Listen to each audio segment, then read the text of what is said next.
નમસ્કાર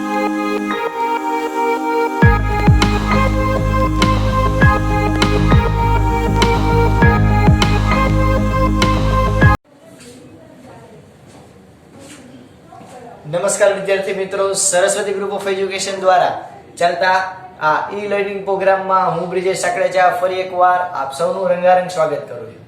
આપણે ધોરણ 11 ની અંદર ફિઝિક્સ વિષયની અંદર ચેપ્ટર નંબર 8 એટલે કે ગુરુત્વાકર્ષણ ગ્રેવિટેશન વિશે આપણે અભ્યાસ કરતા હતા કે જેમાં આપણે અત્યાર સુધીના લેક્ચરની અંદર એટલે કે આગલા 5 લેક્ચરની અંદર આપણે એ જોયું કે કેવી રીતે કોઈ એક વ્યક્તિનો ફાળો ન હોતા ઘણા બધા વૈજ્ઞાનિકોની આમાં અટૂટ મહેનત રહેલી છે અને જેને કારણે આપણને જે ફોર્સ લાગે છે ગ્રેવિટેશન ફોર્સ એના વિશે આપણને ડિટેલમાં માહિતી મળેલી છે.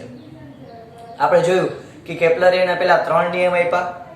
પહેલું તો કે ભાઈ બધા ગ્રહો એવી લંબવૃત્તીય કક્ષામાં ગતિ કરશે કે જેના એક કેન્દ્ર ઉપર સૂર્ય હોય. બીજું જોયું હતું કે ક્ષેત્રફળમાં થતો ફેરફાર અને સમયમાં થતો ફેરફાર અચળ હોય.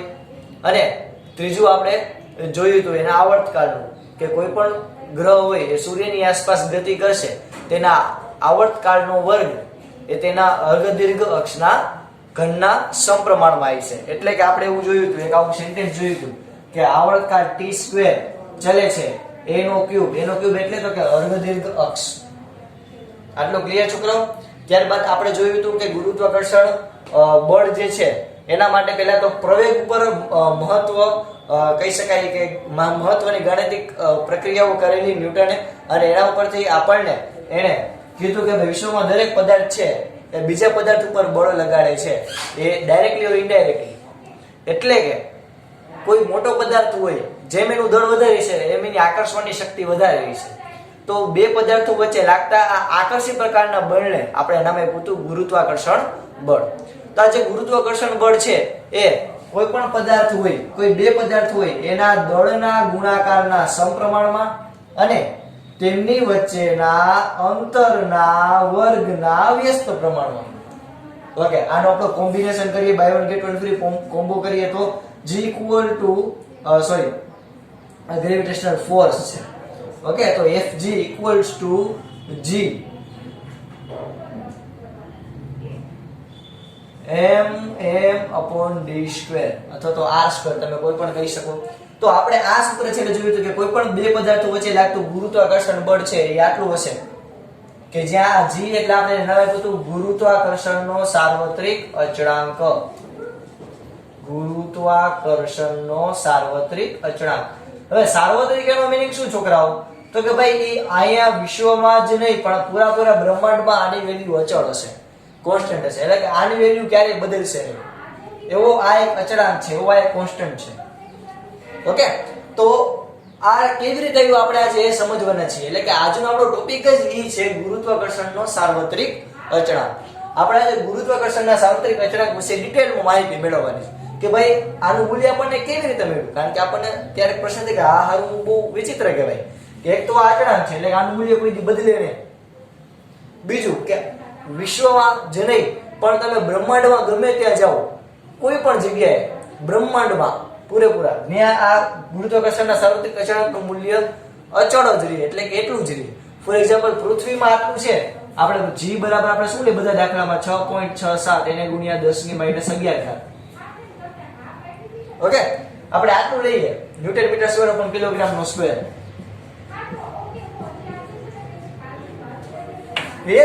તો આપણે આટલું જોયું હતું. તો આ પૃથ્વીમાં જ નહીં પણ તમે ગમે ત્યાં જાઓ આ બ્રહ્માંડમાં આનું મૂલ્ય સરખું. તો આપણને પ્રશ્ન થાય કે સર તો આ વેલ્યુ આપણને મળી કઈ રીતે છે? કાંઈક તરીકે આપણે પ્રક્રિયાઓ કરેલી હશે ને કે જેને કારણે આપણને આ ગુરુત્વાકર્ષણના સાર્વત્રિક અચળાંકનું મૂલ્ય મળ્યું હોય કે જે પૂરેપૂરા બ્રહ્માંડમાં એક જ સરખું હોય. આ હારું વિચિત્ર ન કહેવાય? કહેવાય જ ને. તો આપણે કઈ રીતે મળ્યું આપણે આજે જાણવાનો પ્રયત્ન કરીશું. તો બધા ફટાફટ પાટી પેન તૈયાર રાખો, એટલે કે બુક અને પેન તૈયાર રાખો અને આપણે સ્ટાર્ટ કરીએ આપણો લેક્ચર. તો આની આપણે ચર્ચા કરીએ ગુરુત્વાકર્ષણના સાર્વત્રિક અચળાંકની. તો સૌથી પહેલા આના વિશેનો આપણને ખ્યાલ, આના વિશેની આપણને માહિતી એ ઈસવીસન 1728 ની અંદર 1728 ની અંદર 28 ની પણ 98 1798 ની અંદર આપણને કેવેન્ડિશ નામના વૈજ્ઞાનિક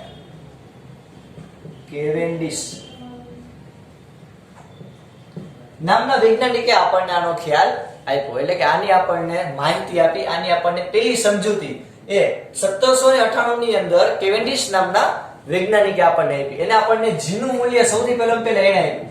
g એટલે ગુરુત્વાકર્ષણનો સાર્વત્રિક અચળાંક.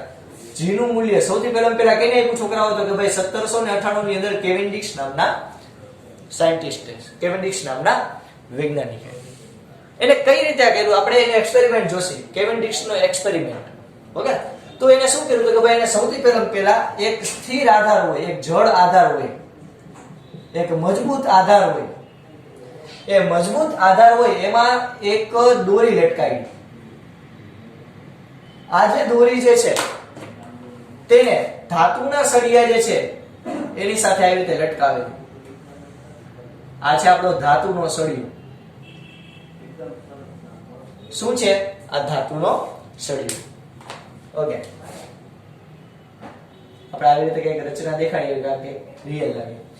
તો આ એક દ્રઢ આધાર છે. આ છે એ છે દોરી, અને આ જે છે એ છે આપણું ધાતુનો સળિયો.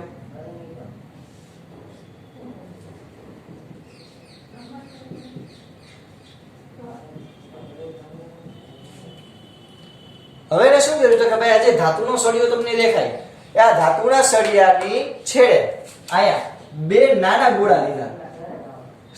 નાનું દળ ધરાવતા, એટલે કે ઓછું દળ ધરાવતા બે ગોળાઓ લીધા. ફોર એક્ઝામ્પલ, આનું દળ છે સ્મોલ m અને આનું દળ પણ છે સ્મોલ m.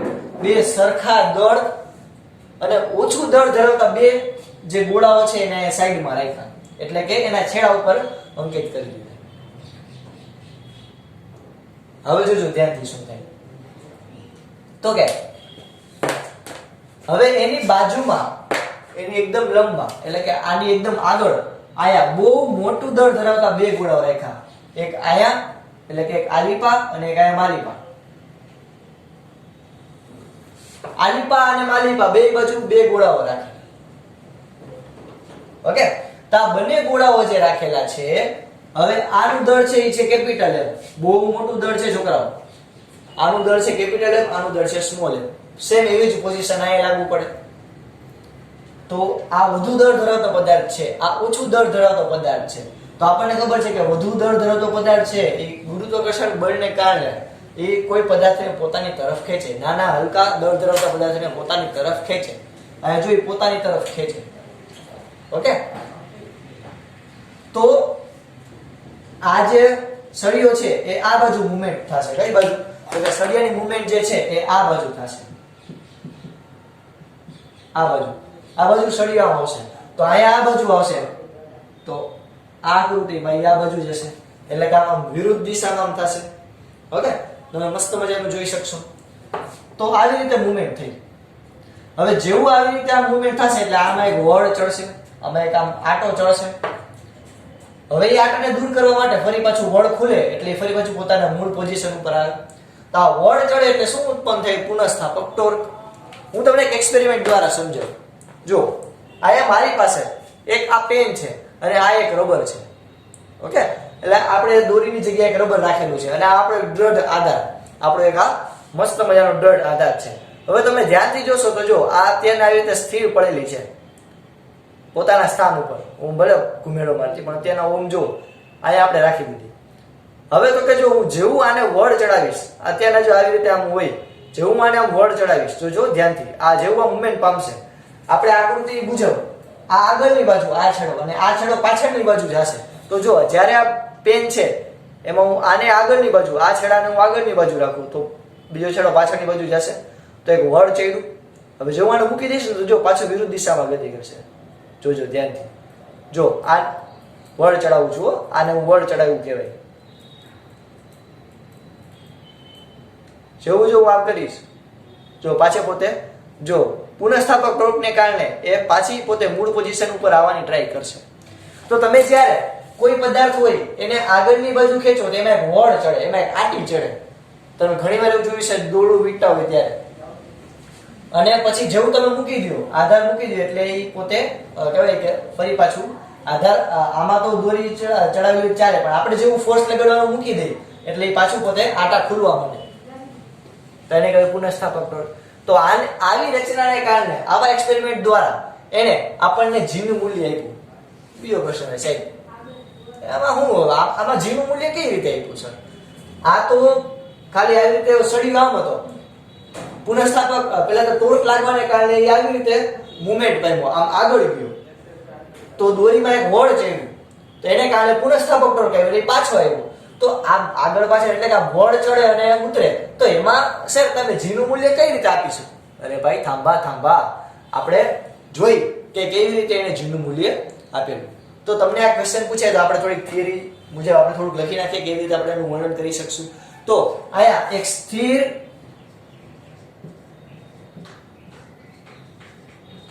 ધાતુના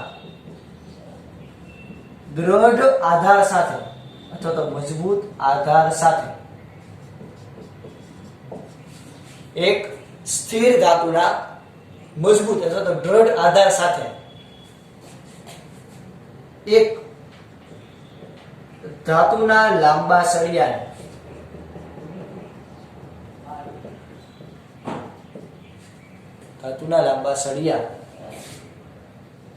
ને જોડવામાં આવે છે. આ ધાતુના બે સળિયા, એક જ સળિયો છે, આ ધાતુના બે છેડા પર સ્મોલ એમ દળ ધરાવતું એટલે કે નાનું દળ ધરાવતા, સ્મોલ એમ જેટલું નાનું દળ ધરાવતા બે ગોળાઓ રાખેલા છે.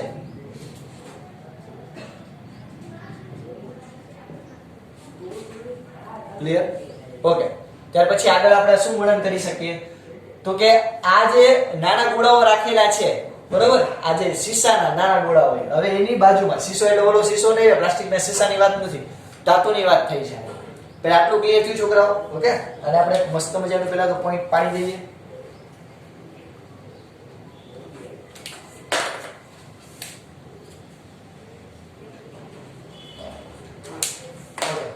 હવે આને પછીનો નેક્સ્ટ પોઈન્ટ લખીએ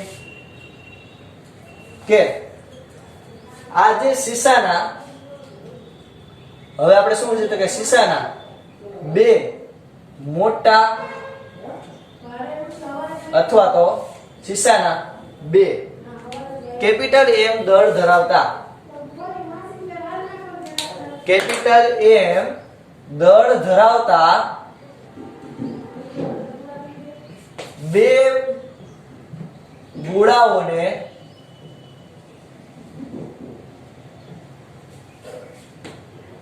નાના ગોળાની, આ જે નાના ગોળા છે લંબ, આ નાના ગોળાની એકદમ લંબ, આ 90 નો ખૂણો બનાવે એ રીતે નાના ગોળાની લંબ વિરુદ્ધ દિશામાં ગોઠવવામાં આવે છે.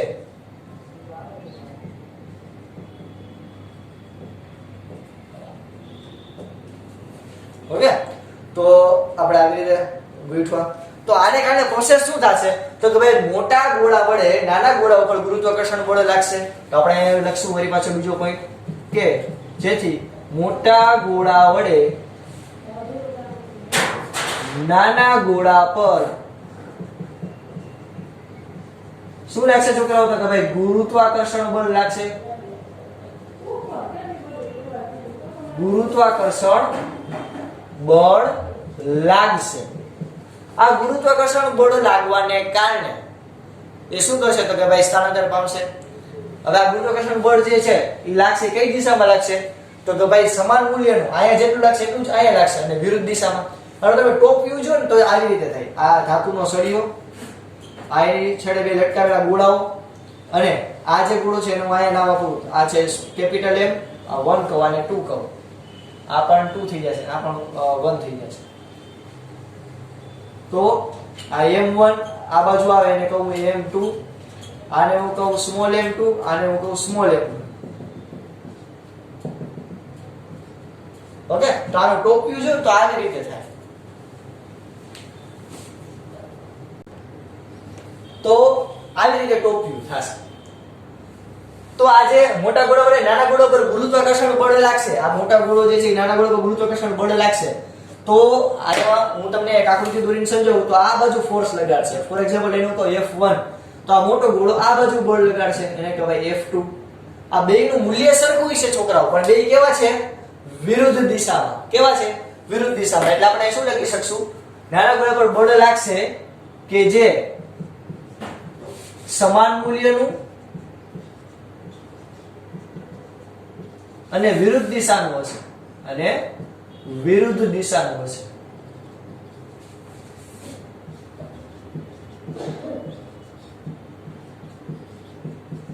જેને કારણે જ્યારે સમાન મૂલ્યના અને વિરુદ્ધ દિશાના બળ લાગતા હોય તેને કારણે કેનું નિર્માણ થાય છોકરાઓ? ભણી જ ગયા છો, હોશિયાર તો હતા જ પહેલેથી, વેરી ગુડ. જેને કારણે કેનું નિર્માણ થશે? તો કે ભાઈ ટોર્ક નું નિર્માણ થશે. કેનું? ટોર્ક. ટોર્ક નું નિર્માણ થશે.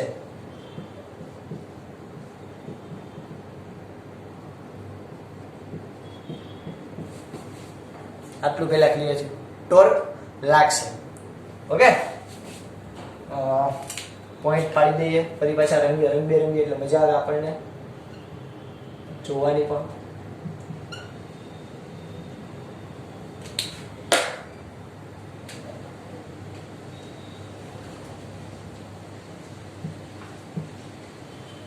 આટલું પહેલા આઈ હોપ બધાને ક્લિયર છે. હવે આ ટોર્ક લાગ્યું એને કારણે શું કરશે? કે ભાઈ આ જે તાર છે, સળિયો છે, એ ભ્રમણ કરશે. એને કારણે પુનઃસ્થાપક ટોર્ક ઉત્પન્ન થશે, વળ ચડશે. એટલે તો આપણે અહીં શું લખશું? તો કે ભાઈ જેથી તાર ભ્રમણ કરશે અને તારમાં શું ચડશે છોકરાઓ? તો કે ભાઈ તારમાં એક વળ ચડશે, એક આટી ચડશે, જેને આપણે કહીએ. તો તારમાં શું ચડશે? તો કે ભાઈ વળ ચડશે. ઓકે, જેને કારણે કેનું નિર્માણ થશે? તો કે ભાઈ જેને કારણે પુનઃસ્થાપક ટોર્ક નું નિર્માણ થશે. કેનું નિર્માણ થાય છોકરાઓ? તો કે ભાઈ પુનઃસ્થાપક ટોર્ક નું નિર્માણ થશે, કે જેથી પોતાના મૂળ સ્થાન ઉપર આવવાની ટ્રાય કરશે. પુનઃસ્થાપક ટોર્ક નું નિર્માણ થશે.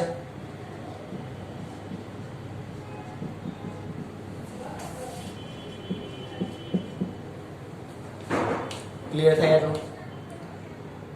હવે આપણે સાબિતી જોઈએ, કારણ કે આ તો બધી આપણી થિયરી ટાઈપ થોડીક વાર્તાઓ હતી, એટલે કે થિયરી ટાઈપ આપણે અત્યાર સુધી સમજ્યા. હવે આપણે આગળ જોઈએ કે ભાઈ આને કઈ રીતે તો સાબિત કરી શકાય. કારણ કે તમારા બધાના મનમાં હું જાણું છું કે બહુ મોટી જિજ્ઞાસા છે કે સાહેબ તો આના મદદથી તમે કઈ રીતે સાબિત કરી શકો કે ભાઈ g નું મૂલ્ય આ હશે? કરી જ દઈએ આપણે સાબિત. આપણે કઈ નમતું મૂકવું જ નથી, લડી જ લઈએ આપણે. વચ્ચે પાઠ પાડી દઈએ પેલા મસ્તીનો. હવે તો કે જો આપણે અમુક પેલા કન્ડિશન જોઈ લઈએ. શું? તો કે ભાઈ સંતુલન સ્થિતિની અંદર જ્યારે નોર્મલ હશે, એટલે કે પેલા ટોર્ક લાગ્યું, પેલા આવી રીતે આ જે સળિયો જે હતો, આ જે સળિયો જે છે એ પેલા આગળ ગયો, આવી રીતે અહીંયાથી આમ આગળ ગયો ને અહીંયાથી પાછળ, એટલે આમ ટોર્ક લાગ્યું, એટલે દોરીમાં વળ ચડ્યું. ફરી પાછું એ વળને ઉતારવા માટે પુનઃસ્થાપક ટોર્ક લાગશે અને પછી પોતે પોતાના મૂળ પોઝિશન ઉપર આવી જશે. તો એને કારણે જે ક્યારે પોસિબલ બને? કોઈ પદાર્થ સંતુલન સ્થિતિમાં ક્યારે આવે? તો કે ભાઈ ટોર્ક અને પુનઃસ્થાપક ટોર્ક બેનું મૂલ્ય સરખું હોય. ક્લિયર? તો આપણે એ કહી શકશું કે તો સંતુલન સ્થિતિની અંદર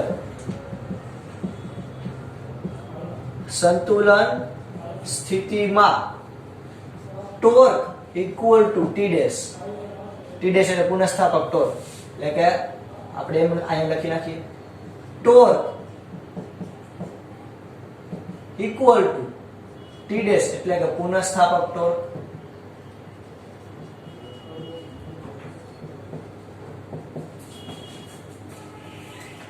ઓકે, ટોર્ક ઇક્વલ ટુ પુનઃસ્થાપક ટોર્ક આપણે આ લખી શકીએ. ઓકે, હવે આ જે કહી શકાય કે સંતુલન સ્થિતિની આપણે ચર્ચા કરી તેમાં આપણે બીજી બધી વસ્તુ પણ જોઈ લઈએ, જેમ કે કેટલું બળ ચડશે, તો કે ભાઈ ચડેલું બળ, સળિયા ઉપર ચડેલું બળ કેટલું હશે, તો કે ભાઈ થીટા જેટલું. ઓકે, સળિયા ઉપર ચડેલું બળ હશે થીટા જેટલું, એટલે કે સળિયો જે છે થીટા જેટલો આવી રીતે આમ કોણાવર્તન દર્શાવશે, થીટા જેટલો આમ બળ છે. ઓકે, બળ અચળાંક આપણે લઈએ, આ જે દોરી હોય એમાં બળ અચળાંક એનું મૂલ્ય આપણે લઈ લઈએ કે સળિયાની લંબાઈ આપણે લઈ લઈએ L. સળિયાની લંબાઈ આપણને ખબર જ હોય આપણે લઈ લઈએ L. તો આ બધી જો એક્સપેરિમેન્ટ દ્વારા કિંમત મળશે. આપણે આ કહી શકાય કે ગાણિતિક સ્વરૂપ નથી મેળવ્યું, આપણે નવી સાબિતી નથી આમાં કરી, આપણને એક્સપેરિમેન્ટ દ્વારા અમુક વેલ્યુ મળી, એ વેલ્યુ દ્વારા આપણે g નું મૂલ્ય મળશે. કઈ રીતે, તો કે તમે જ્યારે આ એક્સપેરિમેન્ટ કરો તો તમે એમાં અવલોકન કરો તો તમને કેટલું ટોર્ક લાગે ખબર પડે, કેટલું પુનઃસ્થાપક ટોર્ક લાગ્યું એ ખબર પડે. ઓકે, આ કેટલા એંગલે, આ કેટલા ડિગ્રી આમ વળ્યું એ આપણને ખબર પડે. આનો દોરી જે લીધી હોય એનો બળ અચળાંક ખબર પડે, સળિયાની લંબાઈ ખબર જ હોય આપણને. તો આટલી આ વસ્તુ આપણને ખબર જ છે. વી આર વેરી હોશિયાર. હવે તો આપણે સ્ટાર્ટ કરીએ. તો પદાર્થ પર કેટલું ટોર્ક લાગશે, તો કે ભાઈ જેટલું એના પર ગુરુત્વાકર્ષણ બળ લાગશે. તો આપણે આ ટોર્કનું મૂલ્ય લઈ લઈએ. તો આપણે સૌ જાણીએ છીએ કે અહીં ટો બરાબર શું થાય, F * L. આપણને સૂત્ર ખબર જ છે. ટોર્કનું સૂત્ર શું થાય, બળ ગુણ્યા લંબ અંતર, એટલે કે બળ ગુણ્યા લંબ અંતર કહીએ એટલે F * L. ઓકે, હવે F એટલે બળ. આ કયું બળ લાગે છે છોકરાઓ, તો કે ભાઈ ગુરુત્વાકર્ષણ બળ. મૂકી દઈએ આપણે કિંમત, આપણે કઈ વિચારવાની વાત જ નથી. ટોર્ક એટલે કે ભાઈ G capital M small m upon d² into L. લખી શકીએ આપણે, ઓબવિયસ વાત છે, લખી શકીએ. G કેપિટલ M એટલે કે મોટા પદાર્થ, સ્મોલ m નાનો પદાર્થ upon d² into L. Torque બરાબર બળ ગુણ્યા લંબ અંતર આપણને L ખબર જ છે, G m upon d². આટલું પહેલા ક્લિયર થઈ? ડન ના ડન? આઈ હોપ ધારી લો. હવે પુનઃસ્થાપક ટોર્ક હોય, પુનઃસ્થાપક ટોર્ક T' એ કેટલું હોય? તમે શું ચેપ્ટર નંબર 7 ની અંદર અભ્યાસ કરી ગયા? પુનઃસ્થાપક ટોર્ક T' એનું મૂલ્ય કેટલું હોય પુનઃસ્થાપક ટોર્ક? તો કે ભાઈ K * θ, એટલે કે બળ અચળાંક એને ગુણ્યા ચડેલું બળ. બળ અચળાંક તમે જે તે કોઈ મટીરીયલ વાપરો એનો બળ અચળાંક અલગ હોય, જે આપ મટીરીયલ વાપરો ને એમાં હોય, એટલે એ તમે જાણી લો. થીટા એટલે તમે અવલોકન દ્વારા મળે કે ભાઈ કેટલું વળ્યું. તો આયા આપણને પુનઃસ્થાપક ટોર્ક મળી જાય. આને હું કહું સમીકરણ નંબર 1, રેડ પેનથી દર્શાવીએ. આને હું કહું સમીકરણ નંબર 1, આને હું કહું સમીકરણ નંબર 2. ઓકે, આટલું લખાઈ ગયું પેલા છોકરાઓ? હજી સુધી પહેલા આપણે શું કર્યું કે ભાઈ હજી એકવાર આપણે ફટાફટ રિવિઝન કરી લઈએ કે આપણે ગુરુત્વાકર્ષણનો સાર્વત્રિક અચળાંક કેવી રીતે આવ્યો, આપણે એ શોધવાનો પ્રયત્ન કરતા હતા. આપણે જોયું કે ભાઈ 1798 ની અંદર કેવેન્ડિશ નામના વૈજ્ઞાનિકે આપણને સૌથી પહેલા g નું મૂલ્ય આપ્યું. આ અચળાંક બધે આખા બ્રહ્માંડમાં એક જ સરખો હોય. એમાં આપણે રચના જોઈ કે કોઈ દ્રઢ આધાર હોય, એમાં દોરી લટકાવી અને એના સળિયાના બંને છેડે નાના ગોળાઓ રાખીએ અને એની નજીક જો મોટા ગોળાઓ અમુક અંતરે રાખવામાં આવે તો એક સ્થિર ધાતુના દ્રઢ આધાર સાથે એક ધાતુના લાંબા સળિયાને જોડવામાં આવે તો અહીંયા સ્મોલ m એટલે નાનું દળ, આ કેપિટલ m એટલે મોટું દળ. હવે વિરુદ્ધ દિશામાં આ બે ગોળાઓને બીજા સાથે રાખવામાં આવે તો આના ઉપર આકર્ષક પ્રકારનું બળ લગાડશે કે જેને કારણે આ સળિયો જે છે મૂવમેન્ટ પામશે, થોડોક આવી રીતે વળ ચડશે. તો સળિયો જે રીતે સ્થાનાંતર કરશે જેને કારણે આમાં વળ ચડશે એટલે ટોર્ક ઉત્પન્ન થશે, અને વળ ચડ્યું એટલે પાછું પોતે આ પાટી ખુલશે એટલે પુનઃસ્થાપક ટોર્ક ઉત્પન્ન થશે. સંતુલન સ્થિતિમાં ટોર્ક પુનઃસ્થાપક ટોર્ક. ટોર્કનું મૂલ્ય τ = G m upon d² into L, અને પુનઃસ્થાપક ટોર્કનું મૂલ્ય K * θ. ઓકે, ચાલો ફટાફટ પહેલા આ તમારો બુક ની અંદર લખી લ્યો. આગળ આપણે હમણાં જ સાબિતી જોઈ, પહેલા આટલું લખી લ્યો. ચાલો છોકરાઓ,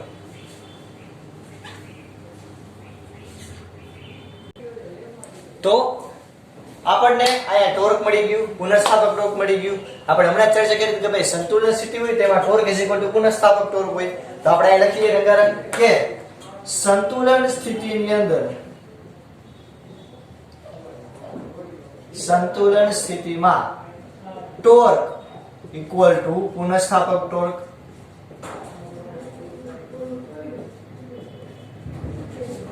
એટલે કે ટો ઇક્વલ ટુ ટો ડેશ, એટલે કે g capital M small m upon d square બરાબર k ઇન્ટુ થીટા. ઓકે, આપણો અહીંયા વરરાજો કોણ છે? તો કે ભાઈ આપણો અહીંયા વરરાજો છે કેપિટલ G. તો આ કેપિટલ G ને આપણે સૂત્રનો કરતા બનાવશું તો શું મળશે છોકરાઓ? તો કે આપણને અહીંયા મળશે કે g બરાબર k theta d square upon capital M into small m. હજી એક વસ્તુ ઘટે, અહીંયા l આવે ને, l આવ એટલે અહીંયા આવશે ઇન્ટુ l. તો અહીંયા આપણને ગુરુત્વાકર્ષણના સાર્વત્રિક અચળાંકનું મૂલ્ય એક્સપેરિમેન્ટ દ્વારા મળશે. કઈ રીતે? તો કે ભાઈ જો k એટલે બળ અચળાંક, તમે જે મટીરીયલ વાપરો એનો બળ અચળાંક આપણને ખબર હોય. થીટા ઓકે, બળ અચળાંક કઈ રીતે? બીજી રીતે મળે. તો કે એટલે કે એનું સૂત્ર શું? તો કે k ઇન્ટુ થીટા. તો k ને સૂત્રનો કરતા બનાવવું તો k બળ અચળાંક બરાબર શું થાય? 2 ડેશ અપોન થીટા. ઓકે, કે બળ અચળાંક આવી રીતે મળે. તો આ બળ અચળાંક આપણને ખબર પડે. થીટા તો કે ભાઈ કેટલા ખૂણે વળ્યો એ આપણને એક્સપેરિમેન્ટ દ્વારા ખબર પડે. અલગ અલગ એક્સપેરિમેન્ટમાં અલગ અલગ વેલ્યુ આવે, એ વેલ્યુ પુટ કરો. d સ્ક્વેર અહીંયા આવ્યું. d સ્ક્વેર એટલે શું? તો કે ભાઈ અહીંયાથી અહીંયા સુધીનું અંતર, આના કેન્દ્રથી આ ગોળાના કેન્દ્ર સુધીના જે અંતર છે એને જગતની માલિકા કહેવાય d. તો આ d સ્ક્વેર m એટલે કે મોટા દળ ધરાવતો પદાર્થ છે એનું દળ, સ્મોલ m એટલે નાનો દળ ધરાવતો પદાર્થ છે એનું દળ, ઇન્ટુ l. l એટલે લંબાઈ. કેની લંબાઈ? મારી ના લાવો. લંબાઈ કેની? તો કે ભાઈ સળિયાની લંબાઈ. એટલે આ સળિયાની લંબાઈ l. ક્લિયર? તો આપણને ગુરુત્વાકર્ષણના સાર્વત્રિક અચળાંકનું મૂલ્ય આવી રીતે મળશે. ઘણા બધા સુધારા વધારા થયા, ઘણા બધા, અને કહી શકાય કે કોઈ પહેલા આપણને આટલું એક્યુરેટ મૂલ્ય નથી મળ્યું, પણ ધીરે ધીરે એક્સપેરિમેન્ટ એક નહીં ઘણા બધા પદાર્થ ઉપર આપણે કરતા ગયા, અને એમાં લાસ્ટમાં આપણને કહી શકાય એક્યુરેટ આપણને જીનું મૂલ્ય કયું મળ્યું? તો કે ભાઈ છેલ્લું આપણું જીનું મૂલ્ય મળેલું છે g ઇક્વલ ટુ 6.67 ગુણ્યા 10⁻11 newton meter square upon kilogram નો સ્ક્વેર. આ આપણી લાસ્ટ વેલ્યુ છે. એટલે કે આપણે પછી આને માન્ય રાખ્યું. ઘણા બધા એક્સપેરિમેન્ટ પછી આપણને આ મૂલ્ય મળેલું છે.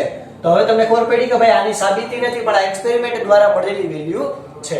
કેપિટલ G એટલે કે સાર્વત્રિક અચળાંક. કેનો? મારો તમારો નાયલાવ ગુરુત્વાકર્ષણનો સાર્વત્રિક અચળાંક. એટલે કે તમે વિશ્વમાં આખા બ્રહ્માંડમાં ગમે ત્યાં જાવ એનું મૂલ્ય આટલું જોઈએ. Done done done. ઓકે, બીજું એક યાદ રાખજો, ગુરુત્વાકર્ષણ જે બળ છે એ માધ્યમ પર આધારિત નથી. આપણે આને પહેલા પણ ડિસ્કસ કરેલું છે. ગુરુત્વાકર્ષણ બળ છે એ ક્યારેય માધ્યમ પર ડિપેન્ડન્ટ નથી. જેમ કે એનું બેસ્ટ એક્ઝામ્પલ તો કે સૂર્ય અને પૃથ્વી વચ્ચે શૂન્યાવકાશ છે, છતાં પણ સૂર્ય પૃથ્વી પર ગુરુત્વાકર્ષણ બળ લગાડે છે. તમે જે આગળ 12માં ભણશો તો કે ભાઈ જે કુલંબીય બળ છે, વિદ્યુત ભારો વચ્ચે લાગતું બળ, એ માધ્યમ પર આધારિત છે, પણ અહીંયા ગુરુત્વાકર્ષણ બળ છે એ ક્યારેય માધ્યમ પર આધારિત નથી. ઓકે, તો માધ્યમ હોય કે ન હોય ગુરુત્વાકર્ષણ બળ લાગશે. તો આ જે આખી રચના છે એને હું વાતાવરણમાં મૂકું તો પણ ભલે, કે શૂન્યાવકાશમાં મૂકું તો પણ ભલે, પણ એમાં આટલો જ ફેરફાર આવે. એના કારણે આપણે એવું કહી શકીએ કે આખા બ્રહ્માંડની અંદર, પૂરેપૂરા વિશ્વની અંદર, પૂરેપૂરા બ્રહ્માંડની અંદર આપણને ગુરુત્વાકર્ષણના સાર્વત્રિક અચળાંકનું મૂલ્ય આટલું જ મળશે. પામાસુની જગતની માલિકા આપણે વાત કરીએ તો પામાસુનું કહી શકાય એ -1 L3 અને T-2. ઓકે, આ g નું પામાસુ છે. આ ગુરુત્વાકર્ષણના સાર્વત્રિક અચળાંકનું પારિમાણિક સૂત્ર છે. આટલું યાદ રહે બધા છોકરાઓ. ઓકે, તો આપણે આજે આ મસ્ત મજાનું આપણે ગુરુત્વાકર્ષણના સાર્વત્રિક અચળાંકનો ટોપિક પૂરો કર્યો. આઈ હોપ બધાને ક્લિયર થયું છે. આપણે ત્યાં સુધી રાખીએ છીએ. જય ભારત, જય હિન્દ. લખી લેજો બધા.